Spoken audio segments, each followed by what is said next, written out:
Channel सागर भक्तिमाला में आपका स्वागत है। आज हम त्र्यंबकेश्वर ज्योतिर्लिंग के बारे में जानेंगे। सावन का महीना चल रहा है। भगवान शिव के भक्तों के लिए यह महीना बहुत ही खास है। भक्त इस महीने में शिव जी की भक्ति में पूर्ण रूप से लीन रहते हैं और नियमित रूप से अपनी उपासना कर उनका आशीर्वाद भी प्राप्त करते हैं। वहीं कुछ भक्त सावन के दौरान भगवान शिव की आराधना हेतु उनके 12 ज्योतिर्लिंगों के दर्शन करने भी जाते हैं। माना जाता है कि भगवान शिव की लिंग स्वरूप में पूजा सबसे ज्यादा होती है। इस स्वरूप में भगवान ज्योति के रूप में विद्यमान रहते हैं, इसलिए इसे ज्योतिर्लिंग कहा जाता है। कहते हैं कि अगर रोजाना सुबह इन 12 ज्योतिर्लिंगों के नाम का स्मरण किया जाए तो इससे 7 जन्मों के पाप धुल जाते हैं। त्र्यंबकेश्वर ज्योतिर्लिंग महाराष्ट्र के नासिक शहर से लगभग 30 किलोमीटर दूर त्र्यंबक गांव में स्थित है। इस मंदिर का नाम त्र्यंबकेश्वर इसलिए पड़ा क्योंकि ये 3 पहाड़ों ब्रह्मगिरी, नीलगिरी और कालगिरी से घिरा हुआ है। साथ ही गोदावरी नदी यहाँ से शुरू होती है, जो इसे और भी खास बनाती है। शिव पुराण के अनुसार त्र्यंबक भगवान शिव का 8वां अवतार है। भगवान शिव के त्र्यंबक रूप की उत्पत्ति गौतमी नदी के किनारे ऋषि गौतम की प्रार्थना और कामना से हुई थी। पौराणिक कथा के अनुसार बहुत समय पहले गौतम ऋषि नाम के एक बड़े तपस्वी थे। वो अपनी पत्नी अहिल्या के साथ जंगल में रहते थे और तपस्या करते थे। जहाँ गौतम ऋषि रहते थे उस इलाके में लंबे समय तक बारिश नहीं हुई थी, सूखा पड़ गया था। तब गौतम ऋषि ने भगवान वरुण से वहाँ पानी की कमी दूर करने के लिए प्रार्थना की थी।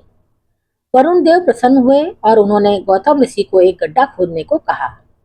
जैसे ही गौतम ऋषि ने गड्ढा खोदा, उसमें से पानी की धारा फूट पड़ी। ये धारा गोदावरी नदी की शुरुआत थी। अब इस चमत्कार से गौतम ऋषि की ख्याति और बढ़ गई।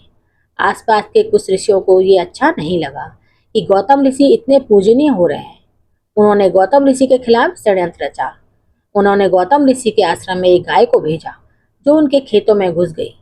जब गौतम ऋषि ने गाय को हटाने की कोशिश की तो गलती से गाय की मृत्यु हो गई। फिर ये बात पूरे गांव में फैल गई कि गौतम ऋषि से गौ हत्या का पाप हो गया है। गौतम ऋषि बहुत दुखी हो गए। सभी ने गौतम ऋषि से कहा कि इस हत्या के पाप का प्रायश्चित करने के लिए देवी गंगा को यहाँ लाना पड़ेगा। फिर उन्होंने भगवान शिव से प्रार्थना की कि वो इस पाप से मुक्ति दिलाएं। गौतम ऋषि ने ब्रह्मगिरी पर्वत पर घोर तप किया। आखिरकार शिव जी प्रकट हुए और उनसे वरदान मांगने को कहा। इसके बाद ऋषि गौतम ने शिव जी से देवी गंगा को उस स्थान पर भेजने का वरदान मांगा। देवी गंगा ने कहा कि अगर शिव जी भी उस स्थान पर ज्योति रूप में रहेंगे तभी वह भी वहां रहेगी। गंगा की बात सुनकर शिव जी ने त्र्यंबकेश्वर ज्योतिर्लिंग के रूप में ब्रह्मा, विष्णु और महेश के साथ लिंग रूप में वहां रहने का निर्णय लिया।